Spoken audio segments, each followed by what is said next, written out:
Okay, welcome to this week's blog post. Besides the written version up top, I also thought I'd record a quick video to illustrate the three different black and white conversion techniques that I demonstrated or wrote about in last week's blog post, where I use a lifestyle or portrait image. This week I'll be doing or using a landscape image to illustrate the techniques, as well as a little bonus technique at the end.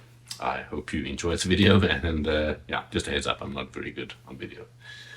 Anyway, so just quickly, the reason I use these techniques is one, they're quick, two, they're easy, three, it's very simple, and four, they save me a lot of time. I can get back out shooting without spending hours behind the computer faffing about every little detail. Okay, so without further ado, let's jump into it and let's edit the images. Right. As you can see here on my desktop, I have the four images, currently all in color, open in a Lightroom Classic. This image selected here is the original color edit. We'll quickly go through that. I don't want to waste too much time. So when we quickly look at the before straight out of camera, there we go, that's the raw. And here we have the edited image. I'll quickly toggle between them. Not a massive difference, but yeah, just a nice little crisp color edit. If you want to go through the color settings quickly, we can, or the editing settings, we can do that quickly. A little custom white balance, slightly cooler than daylight. Highlights all the way down, shadows a little bit up, a little bit up on the whites, down on the blacks, a little bit of contrast, a little bit of texture and clarity, tad of minus of dehaze, and a little bit of vibrance. Tone curve, I didn't touch.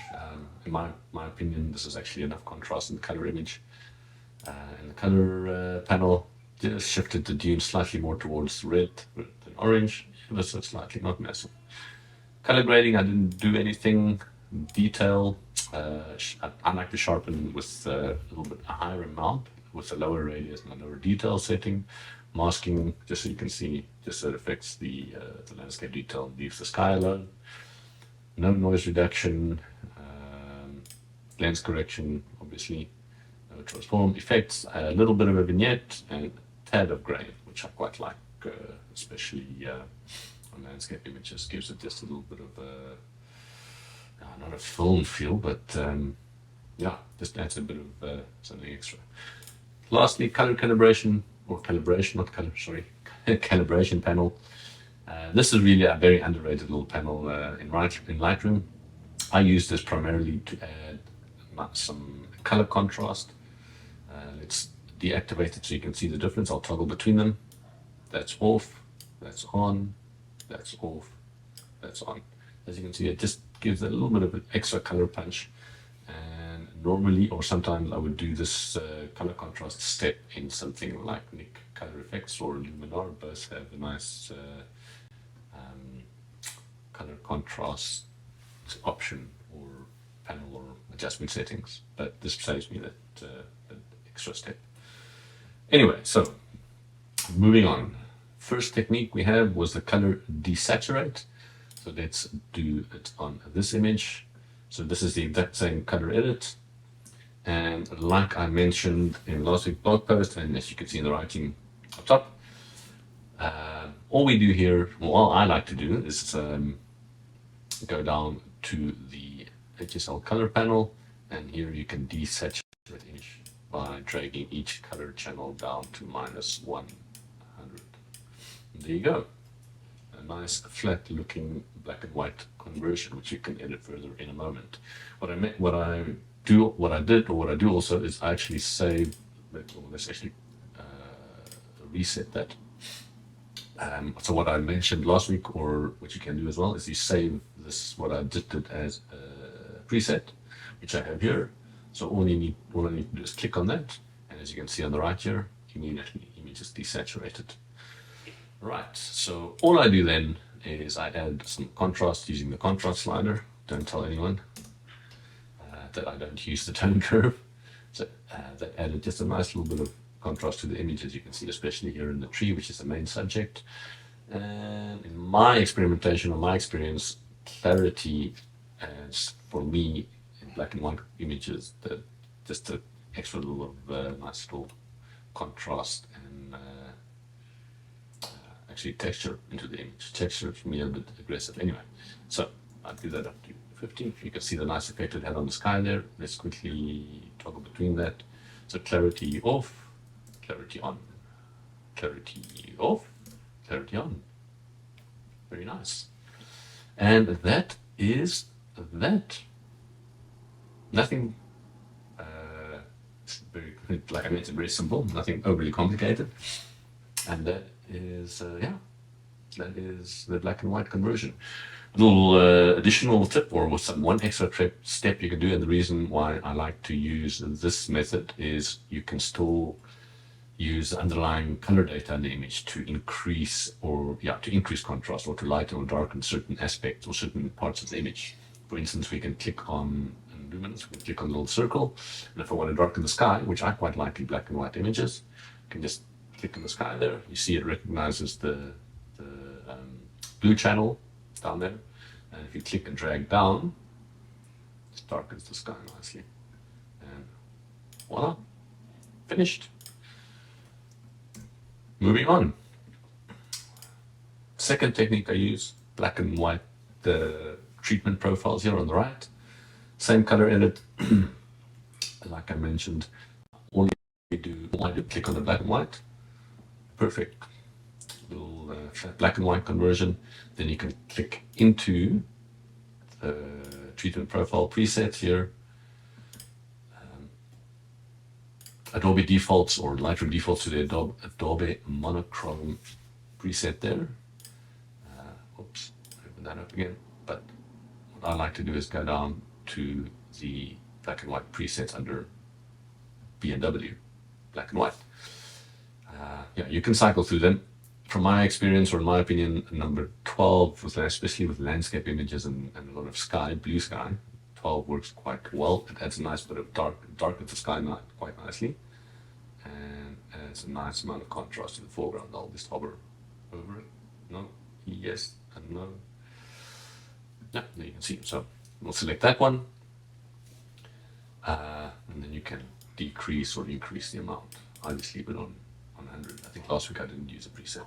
Landscape this week I would like to, because there's no people or model with nice skin that can be affected.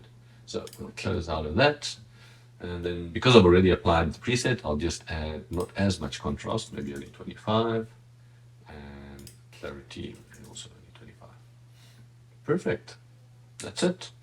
And additional little tip or step, you can go down into the black and white panel here, which is only visible if you use black and white treatment profile in Lightroom, and here you can use the color channels. It's not quite the same as in the previous technique, but you can do the same circle and hover over something like the dunes here. Select the orange channel, and if you drag down, darken the dunes there a little bit. See the shadows there a little bit as well.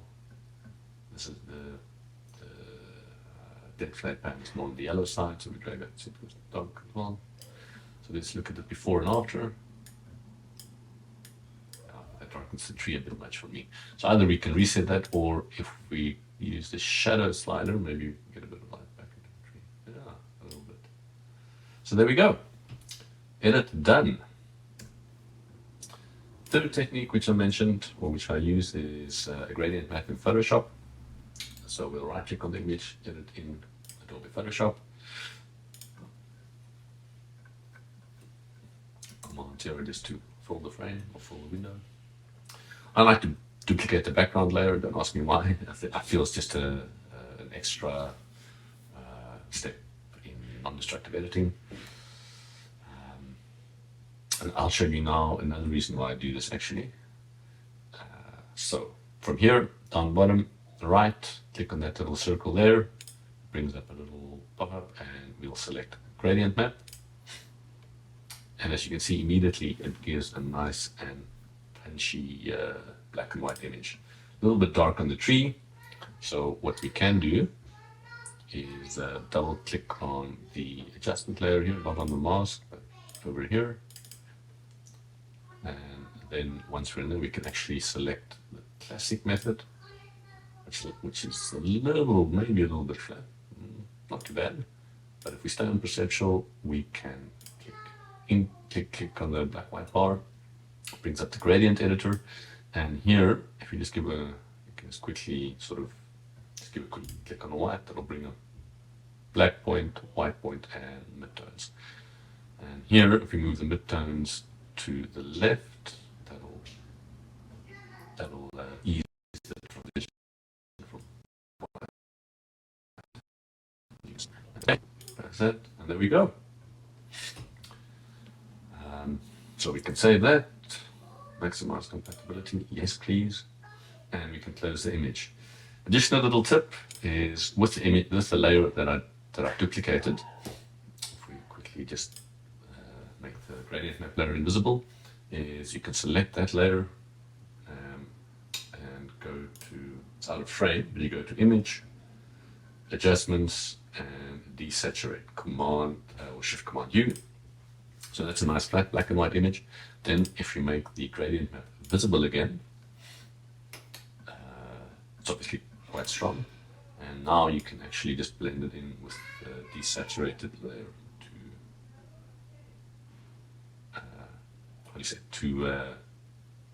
to taste. But I'll leave it at 100%. Just delete that layer, so that is just with the gradient map that we adjusted. Quickly save that. We will close that and head back to Lightroom. Okay, there we go. So here we have our 3 images with 3 techniques. Over here we have Photoshop gradient map. Over here we have the treatment black and white profiles.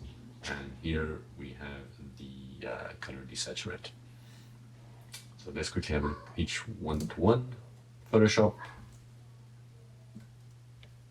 To render that quickly, let's zoom in 100%. There we go. So Photoshop, black and white profiles, and color desaturate. Needs to render that.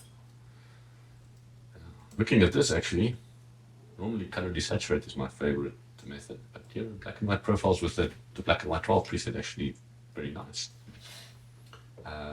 Okay, so now for the bonus technique, which I mentioned in my post. It's also through Photoshop via Nik Silver Efex. So we'll go back into Photoshop, select the original color image, color edit in Adobe Photoshop. That will open up another copy. Command 0 just to pull the frame. We have that there.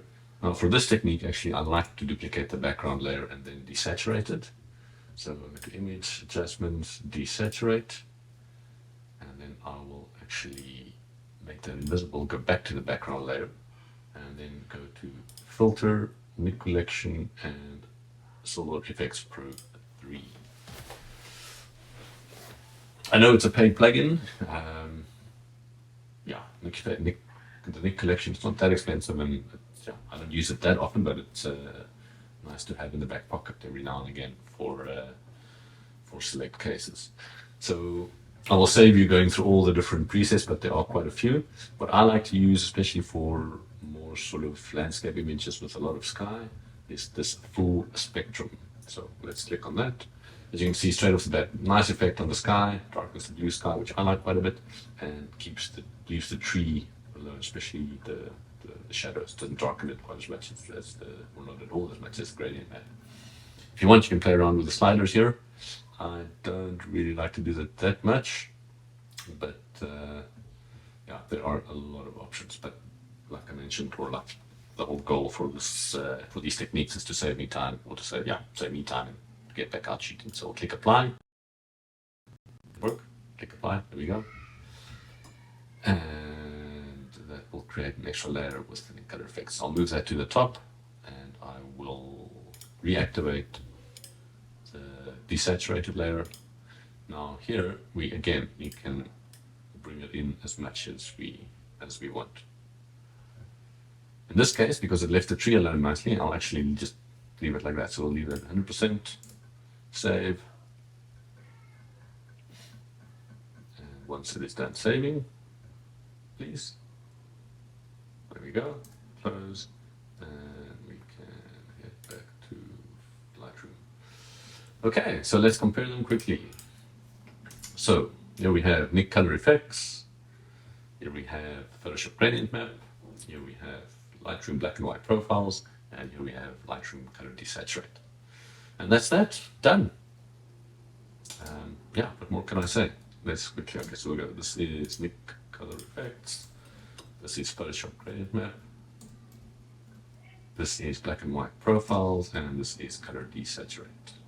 Quickly once again, Nik Silver Efex, not black and white profiles, Gradient Map in Photoshop, black and white profiles, Lightroom, and color desaturate in Lightroom. The nice thing about the Photoshop versions is once you are back in Lightroom, you can actually edit them a little bit further. So, for instance, the Nik Silver Efex version, I will maybe add some dehaze, just to give it a bit of extra contrast. And yeah, and maybe add a vignette. Yeah. So that's it. I hope you found that helpful. If you have any questions, please comment.